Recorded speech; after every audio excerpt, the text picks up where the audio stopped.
right, folks, now we're going to, I love this fellow. This is Dr. Mark Larsen. And if you're like me, you're probably going to struggle to get above the dulcet tones of this fine man's, it's Scottish, isn't it, Mark? That was my terrible I tried a Scottish accent, but it's a beautiful accent.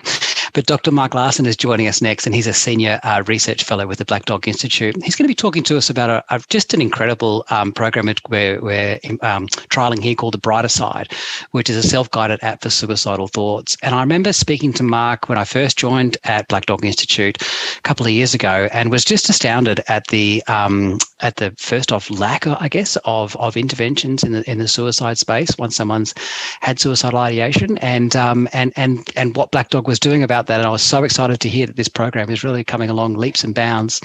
So Mark is a senior research fellow at the Black Dog Institute, and is a chief investigator on the NHMRC Centre of Research Excellence in Suicide Prevention. Since completing his doctorate in digital health at the University of Oxford, his research has focused on digital approaches for suicide prevention, including online and smartphone interventions and big data machine learning approaches. It's a lot in this. It's really, really fascinating. Mark, we can't wait to hear more. Over to you, my friend. Fantastic. Thanks, Taz. And despite that glowing introduction, sometimes I do feel like I have imposter syndrome amongst my colleagues at the Black Dog Institute. We've heard today from some of the great psychologists and psychiatrists and public health experts who work at Black Dog, but my own background is in engineering, so I've come to the Black Dog Institute from a slightly different angle. And my journey to the Black Dog started when I was doing my PhD in engineering back in the UK. And I was helping to build some of the earliest health apps for the old Motorola flip phones. An example shown here. That was working with people who had diabetes or cancer. And this was really back in the pre-iPhone world, where it was a real engineering challenge to get health apps onto phones. But then, of course, the iPhone came along, it changed everything, and apps and health apps became much more common, and less about the technology and the engineering and more about the applications. So my career has somewhat mirrored that transition to be looking at how we can best use apps. And that's brought me to work at the Black Dog Institute in an area which can have a real big impact, working in the area of suicide prevention. And so just trying to click on.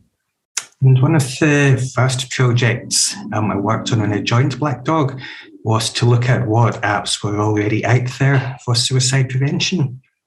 And just looking at some of the icons we could see in the App Store at the time, it looked like, at best, it really was a mixed bag of what was out there. And I realised then there was a real opportunity to help improve upon what apps were available and produce something that could really help people. So tragically, suicide does remain one of the leading causes of death globally, and in Australia, it's the number one cause of death amongst young Australians. And for every death by suicide, there are approximately 20 to 30 non-fatal attempts. And hundreds of thousands of Australians will experience thoughts of suicide each year. So my research program is really looking at how we can use health apps and other digital approaches to prevent suicides and save lives in our communities. And I'm looking at this in a number of various ways. Firstly, looking at how we can use technology to improve the safety of public spaces and to prevent suicides at hotspot locations. I'm running the RAFT project, which is a text message follow-up for people who come into the emergency department following self-harm or a suicide attempt, and trying to help them through the most vulnerable period when they're discharged home again. And what I'd like to talk to you about today is specifically the Brighter Side project.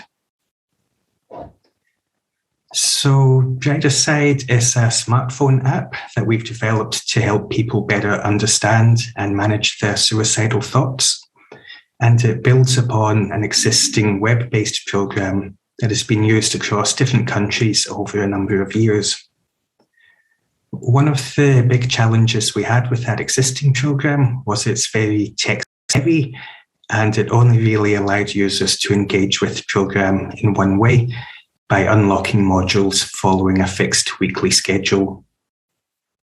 So the Brighter Side team accepted the challenge to focus on improving the engagement and accessibility of this program, to update the technology, improve the visual design and the user experience, and most importantly, as we've heard a couple of times so far today, to really focus on and integrate the experiences of the lived experience community into the app design. So to do this, we worked with a wonderful lived experience and innovation teams at the Black Dog Institute. We ran an initial discovery phase to scope the project and the technology. And we conducted interviews to co-create 5 design principles that shaped all of the decision-making that followed. And these design principles were really safety first and making sure we do no harm, really respecting the users and empowering them to engage with the app in the way they feel most comfortable, focusing on simplicity and really helping to build trust with the end users. And to do this, we brought together designers, developers, researchers, clinicians, and a lived experience community. And we're really proud of the human-centered app that we've all co-created through this process. In doing this process, we've managed to condense the original 77 pages of content into half the amount of copy, which is a plus. And we've also been able to develop the app in a way that can support different user preferences and learning styles. So letting people try an activity, then learning more about it, or reading about the activity first before they try to put it into practice. And in this way, we've come across some sort of useful features that weren't part of our initial plan. For example, traditionally on the Get Help page, it would just include things like contact details for crisis providers. But we've actually included here some activities that a user can undertake to help relax themselves a little bit before they make that first step of reaching out for help through a crisis line or through other people. And in the words of lived experience advisors who have helped us through this project, they've described the app as easy to use. Interestingly, they've described it as being not too clinical, as that would be a bit of a turn-off for them. And I think it was interesting in Jill's presentation just now, we heard about the need for a connection. Without connection, it's just not going to work. And really importantly, feeling that the app would be really useful for a wide range of people. So getting the app developed was a huge milestone, but we aren't quite ready to let the app be launched publicly yet. We believe we have an app that's been built on great science and has been improved with extensive lived experience engagement. But we are a research organisation, so we need to prove that the app is safe and effective. And that's a really critical part of the work that we do. So we're currently undertaking a research study to test the app in a controlled way so that we can generate that scientific evidence. We're currently about halfway through that study, so we don't have the full data that we need yet. But what I can say is it's been really interesting running this study during the COVID period when much of the country has experienced lockdowns, because we are seeing a huge demand from people who want to join the study so that they can access the Brighter Side app. And we often get asked whether people who are feeling suicidal would actually want to use an app for their suicidal thoughts. But what we've been seeing is 50 to 70 people a day joining the research study so they can access the Brighter Side app. And I think this really speaks to the huge demand for mental health support during this period. And with the ongoing uncertainty and impacts we've all experienced, being able to offer the Brideside app as one of the many evidence-based help-seeking options available to the community is really important. And as I said, we're still collecting the data to show that Brideside is safe and effective. And assuming we do show that, we want to publicly launch the app so it can be made available to everyone to download. And as part of this public launch, we're working with partner organisations who can also bring Brideside into their own services.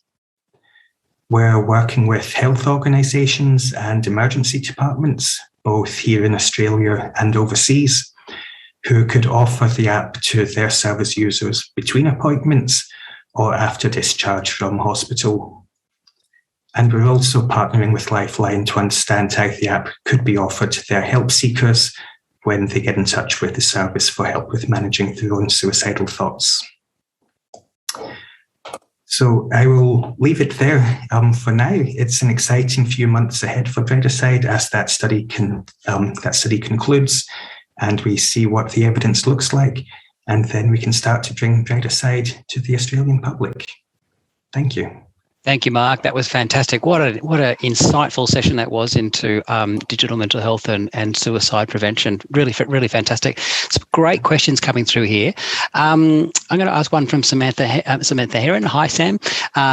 This is fantastic. Congratulations on your work and its development. Thank you. I just noticed on the App Store it says Brideside is for 17 plus. Is there an app designed for the under 17 population? So that might actually be a typo we need to fix up because it's designed for 18 plus. So thank you for pointing that out. But my colleague, Michelle Tai, is developing an app called Liveboy, which is designed for that younger age group.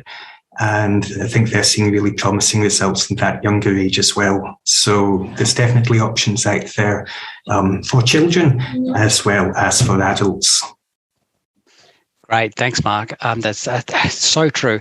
A question here from Catherine, which is really pertinent. What are your duty of care practices when collaborating with people who have lived experience? Good question. Yeah. So there's different stages, I guess, along the research pipeline here. When we're engaging with lived experience advisors to help us co-create the research, then we do have quite a managed process for that. And we have a lived experience team at the Black Dog who can help link us in with people who might be at the right stage of being able to share their insights into lived experience to bring that into the research process. And then for each engagement or time we interact with our lived experience advisors, that's set up in a structured and a safe way. And I think it has been sort of a really fruitful journey for sort of as researchers and the lived experience advisors being able to co-produce the research together in this way. Yeah, fascinating, Mark. And lots of good questions here, but I've just got one that I've always wanted to ask you, actually, so I'm going to jump in with a quick question. Before Brideside and Raft, which you talked about before, what would typically happen when a person had a suicide attempt in a hospital? What would happen after they left the hospital in terms of care and making sure that they're okay? So I guess it's probably fair to say there's lots of guidelines and policies outlining that someone would be followed up after they've been discharged. What we found when we started this research, though, was about half of the people who come into the emergency department didn't receive any follow-up in the community in the first couple of months after discharge. And that really prompted a lot of the research we do to focus on that discharge after presenting to hospital to really fill that gap. And I have to acknowledge there has been a lot of progress within the sector since we have started that process. There's lots more support available to people now, and there are sort of more follow-up and community engagement in appointments after someone does go home. Thanks, Mark. Marcus asked, which is a great question, with the nature of suicide prevention, who do you test with whilst having a relevant duty of care and being able to de-escalate any suicide ideation issues? So again, if it's part of the research design process, we work with a group of lived experience advisors who are supported through that process. In terms of the research study itself, we do recruit people who have had recent suicidal ideation. Part of the data collection asks people about the recent suicidal thoughts and whether they've harmed themselves recently. And if they do endorse those questions, then we do reach out to them and offer them additional support and help if they need it. There's also the de-escalation strategies within the app. Like I said, through the Get Help page, there's activities that someone can engage with immediately, and that has external links to places like Lifeline and the suicide callback service where they can reach out to as well. And part of the app is also safety planning, where people can create their own plan of what warning signs perhaps to look out for and what personal strategies they can put in place to help with that. Thanks, Mark. Nora asks, and this is a very pertinent, very insightful question, actually, Noura, which says, you mentioned that a lot of people are interested in taking part in this trial. I think you mentioned was 50 to 70 people a day are signing up as part of the trial, which is extraordinary, and it really does show you the problem that we're addressing here. So a lot of people are taking part in the trial. In your study, do you make a distinction between people who have high levels of psychological distress, which is common due to long lockdowns in Australia, or those who are clinically diagnosed with mental illness? So for the purposes of the research study, we accept everyone as part of our eligibility criteria if they have had recent suicidal thoughts. We know there are a number of studies where the trial is targeting people with suicidal thoughts, but then they might exclude people who have severe thoughts of suicide or who might have recently attempted suicide. But it's interesting, we're looking at some of the data around the different impacts of a digital intervention, and it's perhaps people at that more severe end sometimes show the strongest effects as well. So I think it's really important that we do offer the app to as many people as possible, and we can look at who benefits most from the app subsequently. And it's a good point, isn't it, about offering it to as many people as possible? And it leads really well into this question that Jane's asked, which is, does the app work for people with different ethnic backgrounds? It's a really good question. We do collect information about ethnicity as part of the project, so we will be able to look at that in our analysis. We've also got a fantastic postdoc at the Black Dog, Dr. Sandioni, who is starting as part of his work to really tap into those different cultural approaches and different cultural understanding of mental health. And I think that will really underpin a lot of the customization that will follow for apps so that they can sort of be more relevant to specific groups as well. And isn't that important, isn't it? We've seen that on the front line of COVID, and communicating, evidence-based messages that need to be done to different communities of ethnic diversity. So that's a really important point. Thank you for making that question. Thank you for asking that question, Jane. A question here from Kamea. I hope I pronounced that correctly. How will the app help people get the help they need? So part of the app, it includes strategies that people can sort of use themselves in the moment. We have a range of activities within the app. I used some of them myself this morning in anticipation of the nerves of this session. So activities around guided breathing, worry time. So adopting principles from CBT and DBT and ACT, bringing these together in one app that someone can use themselves at home. But it does also, like I said, link out into other support services if people are in crisis and really need to reach out for help in the moment. And as part of our discussions with the partner organisations, if it does get delivered as part of a broader service experience, then there'll of course be those supports around the app as well. Thanks, Mark. A question here from Karen, which is a really another very insightful question, which is workplaces play such a huge role in mental health and triaging mental health, which is Professor Sam Harvey talked about before. Will this app be used in workplaces? Is there an application for this work in workplaces, do you think? So I might punt some of that to Sam to answer in the closing comments, as his work really does focus on the workplace. And I know he has a number of apps sort of in that sector already. But if the Bredicide app is made publicly available, then absolutely there's no reason why it couldn't be adopted by workplace organisations, or elements of the app adopted into customised specific applications as well. Sam, I can see at the top of my screen there. So let's pick that question up later on when we have closing remarks. Thank you, Mark. Well, just a couple more questions here. Lots of questions coming through. Thank you very much to the audience. It's great to get this engagement. Great for me and great for the presenters. David asks, and this is a really good question, we've seen trust issues with apps emerge with COVID, especially with political involvement. How will you address public trust issues? That's a really great question as well. And it's interesting. We did some work a couple of years ago looking at data privacy in mental health apps, and found that a huge proportion, I think it was over half of the apps we looked at, were actually uploading personal health data to third parties without consent. So companies might have been getting data about someone's depression, and the user might not have been aware of that.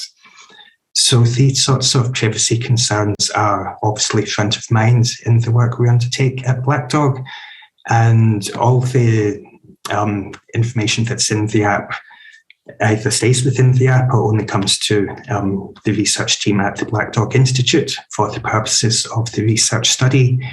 And we've got processes and procedures in place for how that data is managed during the analysis, and how it's disposed of at the end of the analysis as well, so that records are only kept for as long as they're needed. Thanks, Mark. And one question, sorry, there's a lot coming through here, but I've had a burning question I wanted to ask you. Those that in the audience might not know, the Black Dog Institute is what we call, in a way, an end-to-end researcher, in that we do produce ourselves a lot of the apps that you're hearing about today and the digital mental health interventions. I wanted to ask, Mark, or can you take us through the process of when you go to design these apps and these interventions, how you then translate that into something like an app? What's the process for that, and what are some of the challenges that you've got to overcome? Absolutely. So I mentioned in the presentation, we worked with a number of stakeholders, which included lived experience advisors, clinicians and psychologists, app designers and researchers. And really it starts with an idea that we want an app that will sort of address this feature of this problem in the suicide space. And we were lucky that we were building upon an existing program. So we had a good foundation layer to work from, where we could look at the existing content, pick what were the best bits from it, pick which were perhaps the less engaging aspects, work with our clinical team and the psychologists to make sure that the content we were retaining was clinically sound. It still adhered to the clinical principles that were intended originally, while working with the design team and the user experience team to sort of optimize the presentation and how that can be presented to the user in the easiest to engage with way. And all the time really engaging with lived experience advisors to get their feedback on what we're proposing and what we're doing with the content as we go along, and making sure that it really does address their needs at the end of the day. Thank you, Mark. That was great. And thank you so much for that session. That was very insightful, and suicide prevention is such a fundamental part of the Black Dog Institute's work, and you're really leading us along with your colleague, Sandy, who you mentioned. So thank you so much. We really appreciate it.